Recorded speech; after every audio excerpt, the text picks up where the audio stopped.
अब प्रसंग चल रहा है कि जो गीता जी में वर्णित है वो तो शास्त्र अनुकूल साधना। श्रीमद् भगवत गीता जी अध्याय नंबर 8 के श्लोक नंबर 13 में ये गीता ज्ञानदाता ब्रह्म है, श्री कृष्ण जी के शरीर में प्रवेश करके बोल रहा है और ये कह रहा है कि ओम इति एकाक्षरम ब्रह्म व्यवहारन माम अनुसमरण ये प्रयाति तजंदेहम स याति परमाम गतिम। मुझ ब्रह्म का, माम ब्रह्म, मुझ ब्रह्म का केवल एक ओम यह अक्षर है, एक यह ओम अक्षर है, नथिंग एल्स। ना हरे राम हरे कृष्ण राधे राधे श्याम मिला दे, ओम नमः शिवाय, ओम भगवते वासुदेव नमः, एवं नमः, ये एंड बेंड के नाम है ना, ये मोक्ष के नहीं है। ये शास्त्र विदिता का मनमाना मंत्र है, जहाँ पे ये ज्योति निरंजन निरंकार ओंकार सतनाम, ये कोई मंत्र नहीं है, ये कोई मोक्ष के मंत्र नहीं है। और ये सतपुरुष अकाल मूर्त सब स्वरूपी राम, और भी पता नहीं कितने अटपट के मंत्र, जितने मुंह उतने मंत्र दे रखे नहीं। सूक्ष्म वेद में कहा परमात्मा ने, और मंत्र कोटों हैं उनसे मोक्ष नहीं होगा, निरे नाम है वैसे तो करोड़ों, उनसे कोई मोक्ष नहीं होगा। मोक्ष का तो एक ही मंत्र है। जैसे ब्रह्म तक की साधना का ओम इति एक अक्षरम ब्रह्म व्यवहारण माम अनुसमरण यह प्रयाति तदंदेहम सयाति परमाम गतिम। मुझ ब्रह्म का केवल एक ओम अक्षर है, और जो इस नाम का जाप अंतिम श्वास तक यानी मरते दम तक इसी का उच्चारण करता हुआ शरीर त्याग कर जाता है, सयाति परमाम गतिम, वो ओम नाम से मिलने वाली परम गति को प्राप्त होगा। ओम से मिलने वाली परम गति कौन सी है? ब्रह्मलोक प्राप्ति होगी। ब्रह्म की साधना से, ओम नाम के जाप से ब्रह्मलोक प्राप्ति होगी। जो श्रीमद् देवी भागवत 7वें स्कंद में दुर्गा देवी जी स्वयं हिमालय राजा को बता रही है। गीता प्रेस गोरखपुर से प्रकाशित सचित्र मोटा टाइप, केवल हिंदी, पृष्ठ 562-63 पर। उसमें क्या बता रखा है? पहले तो वो अपनी साधना के विषय में बताती है कि मेरी साधना करनी है तो ऐसे कर, लेकिन ये मोक्षदायक नहीं है। तो उस ब्रह्म का क्या स्वरूप है वो बताया जाता है। उसका एक ओम नाम है, उसका ओम नाम जाप करो और सब बातें छोड़ दो और कोई पूजा नहीं करनी। और उसको यानी ब्रह्म को पाने का टारगेट रखो, उद्देश्य रखो। अंत समय तक साधना करते हुए तुम उस ब्रह्म को प्राप्त कर जाओगे। वो ब्रह्म कहाँ रहता है? वो ब्रह्मलोक में रहता है। गीता जी अध्याय नंबर 8 के श्लोक नंबर 16 में कहा है कि ब्रह्मलोक पर्यंत ये सभी पुनरावृत्ति में है। ब्रह्मलोक तक गए हुए प्राणी भी जन्म मृत्यु में आते हैं, इनका पूर्ण मोक्ष नहीं होता। इसलिए गीता ज्ञानदाता 7वें अध्याय के 18वें श्लोक में कहता है कि ये सभी ज्ञानी आत्मा हैं तो नेक, समर्पित हैं परमात्मा के लिए, और ये मेरे वाली अनुतम यानी कति घटिया अश्रेष्ठ साधना में गति में ही स्थित हैं। यानी मेरे से होने वाली, ब्रह्म से होने वाली, ओम नाम से होने वाली गति ही इनको प्राप्त होगी, या तो अनुत्तम है। जन्म मृत्यु मेरे भी रहेंगे, अर्जुन तेरे भी रहेंगे, ये खुद कहता है गीता ज्ञानदाता ब्रह्म।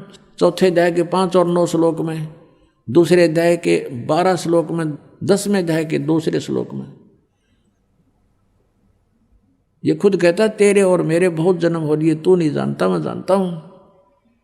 इसलिए तो कह रहा है 18वें अध्याय के 62वें श्लोक में कि अर्जुन तू सर्वभाव से उस परमेश्वर की शरण में जा, उसकी कृपा से तू परम शांति को, सनातन परम धाम को प्राप्त होगा। और 15वें अध्याय के 3-4 श्लोक में बताया है कि उसके पश्चात यानी तत्वदर्शी संत मिल जावे, उस तत्व ज्ञान रूपी शस्त्र से इस अज्ञान को काट कर यानी इसको समझ कर उसके पश्चात परमेश्वर के उस परम पद की खोज करनी चाहिए, जहाँ जाने के बाद साधक फिर लौटकर कभी संसार में नहीं आते, उनका पूर्ण मोक्ष हो जाता है। अपने आत्मा में प्रसंग चल रहा है कि ओम नाम बताया है 8वें अध्याय के 13वें श्लोक में गीता के अंदातन अपनी साधना का, और उससे क्या उपलब्धि होगी? ब्रह्म प्राप्ति। अब 7वें अध्याय के 18वें में तो अपनी साधना को अनुत्तम यानी अपनी गति को अनुत्तम बता दिया कि ओम से होने वाली गति परम गति भी अनुत्तम, क्योंकि ब्रह्मलोक में गए, ब्रह्मलोक में जाने के बाद फिर जन्म मृत्यु, इसलिए कहा वो भी व्यर्थ है, अनुत्तम है। अनुवादकर्ताओं ने लिख रखा है वो अति श्रेष्ठ है, इन्हें डिक्शनरी बदलवा दी, शब्दों के अर्थ कर रखे। जैसे किसी जगह अंग्रेजी में बैड लिख रखा है, वो बैड, बैड माने खराब, और बैड का अर्थ कोई गुड लिखे, कितना बुद्धिमान है वो समझा नहीं वो सेंटेंस क्या बताना चाहता है, उसको समझ नहीं सकने से उसने उसको अनर्थ कर दिया। ऐसे ही गीता के इस तत्व ज्ञान को ना समझने से गीता के अर्थों का अनर्थ कर डाला इन लोगों ने। वर्ज माने जाना होता है, इन्होंने आना कर दिया। 18वें अध्याय में 66वें श्लोक में ये कहता है गीता ज्ञान दाता कि मेरे सतर की सब पूजाओं को मुझ में छोड़ दे, ओम नाम के जाप को मुझे दे दे, फिर एकम शरणम व्रज, वो सर्वशक्तिमान परमात्मा की शरण में जा, जिसके बराबर दूसरा ना हो, एकम अद्वितीय। इन्होंने वहाँ आना लिख रखा है। अब यहाँ प्रसंग चल रहा है कि जो ये और अन्य नाम देते हैं, ये हरे राम हरे कृष्ण श्री राधे, ये शास्त्र विदिता कमनमान आचरण है इनका, जो 16वें अध्याय के गीता जी के श्लोक नंबर 23-24 के अनुसार व्यर्थ है। यही गीता ज्ञानदाता कहता है, इस कारण से ये मेरी साधना भी 7वें अध्याय के 18वें श्लोक में कि मेरी गति भी अनुत्तम है, और इसीलिए 7वें अध्याय के 19वें श्लोक में कहा कि बहु नाम जन्मानाम अन्ते ज्ञानवान माम प्रपते, बहुत बहुत जन्मों के अंत में कोई ज्ञानी मुझे मेरी भक्ति करता है, नहीं तो ये निश्चय जय गणेश देवा माता थारी पार्वती इनमें लगे रहे। और वासुदेव सर्वमिति स महात्मा सुदुर्लभ है, ये बताने वाला कि नहीं वो सर्वशक्तिमान परमात्मा परम अक्षर ब्रह्म ही सब कुछ है, उसी की पूजा करनी चाहिए, उसी से मोक्ष होगा, वही पाप नाशक है, आपकी आयु भी बढ़ाएगा, आपके संकटों के विघ्नों को भी नाश करेगा। और वो परमात्मा अच्छी आत्माओं को आकर मिले हैं, उनको सत साधना से परिचित करवाया है। उन्होंने जो सत साधना की वो अपनी अमृतवाणी में पहले ही साक्ष्य प्रमाणित रख रखे हैं, वो परमात्मा के साक्षी हैं कि सचमुच वो परमात्मा ऐसी ये साधना देता है, और वही आज सदगर्भ बता रहे हैं। ये तो ब्रह्म का मंत्र 8वें अध्याय के 13वें श्लोक में ब्रह्म तक की साधना का मंत्र है ओम। फिर 8वें अध्याय के प्रथम श्लोक में अर्जुन ने पूछा, हे भगवान आपने जो 7वें अध्याय के 29वें श्लोक में जिस तत्ब्रह्म की जानकारी बताई है कि उसकी जानकारी जिसको होगी, सारे अध्यात्म की का ज्ञान हो गया, सब कर्मों का ज्ञान हो गया, तो वो प्राणी केवल, वो साधक केवल जरा और मरण से छूटने का प्रयत्न करता है। तो वो तत्ब्रह्म क्या है और क्या वो अध्यात्म है? 8वें अध्याय के 3रे श्लोक में गीता ज्ञानदाता ने कहा कि परम अक्षर ब्रह्म है। अब 8वें अध्याय के 5 और 7 में तो कहता है मेरी भक्ति कर, मेरा ओम नाम है, मुझे प्राप्त होगा, लेकिन युद्ध करना पड़ेगा, शांति नहीं हो सकती, जन्म मृत्यु तेरी रहेगी मेरी भी रहेगी। 8वें अध्याय के 8, 9, 10 में तुरंत कहा है कि उस परम अक्षर ब्रह्म की साधना करनी है तो उस तत्वदर्शी संतों को पूछो, फिर उसकी भक्ति करने वाला उसको प्राप्त हो जाएगा। और फिर 15वें अध्याय के 1 से लेकर 4 में कहा कि उस परमेश्वर की उस परम पद की खोज करनी चाहिए, फिर जहाँ जाने के बाद फिर लौट कर कभी संसार में नहीं आते। उसका मंत्र क्या है, उसके लिए उसने ऑप्शन छोड़ दिया कि तत्वदर्शी संत उसके डिटेल बता सकते हैं। 17वें अध्याय के 23वें श्लोक में कहा है ओम तत्सत इति निर्देश है ब्रह्मणे त्रिविध है समर्थ है, सचिदानंद घन ब्रह्म यानी परम अक्षर ब्रह्म के पाने की 3 मंत्र की साधना है। अब 3 मंत्र की साधना है, जैसे हमने हैंडपंप लगाना है तो हैंडपंप लगाने के लिए जो प्रयत्न है वो पूजा नहीं, पूजा तो जल की कर रहे हैं जिस जो हमने ढूंढना पाना है, तो वो जो साधनाएं हम करते हैं ये साधना तो ये समझ लो ये पूजा नहीं है। कोई नो के ओम नाम का जाप देते हो और उधर से ओम तो काल का जाप है। अब हमने क्या करें, लोहे कट्या करें, लोहे से लोही कट सकता है। तो हमने अपने उद्देश्य को पाने के लिए यह लिखा है कि ओम तत्सति निर्देश है ब्रह्मणे त्रिवेद समर्थ है। ओम ब्रह्म का, सर्वपुरुष का, गीता जी अध्याय नंबर 15 के श्लोक नंबर 16 और 17 में 3 पुरुष 3 भगवान बताए। पुरुष माने प्रभु। पुरुष इसलिए का मनुष्य को क्योंकि परमात्मा पुरुष जैसा ही है, वो पुरुष है, हम डुप्लीकेट पुरुष हैं, हम उसके उस जैसे होने से हमें भी पुरुष कहने लगे। वास्तव में पुरुष माने परमात्मा प्रभु। पुरुष कहो ब्रह्म कहो, तो यहाँ कहते हैं सरपुरुष अक्षर पुरुष। गीता जी अध्याय नंबर 15 के श्लोक 16 में 2 पुरुष 2 प्रभु बताए हैं, एक सरपुरुष एक अक्षर पुरुष। ये सरपुरुष है, ये 21 ब्रह्मांड का स्वामी, ये ब्रह्म, सरब्रह्म कहो इसको।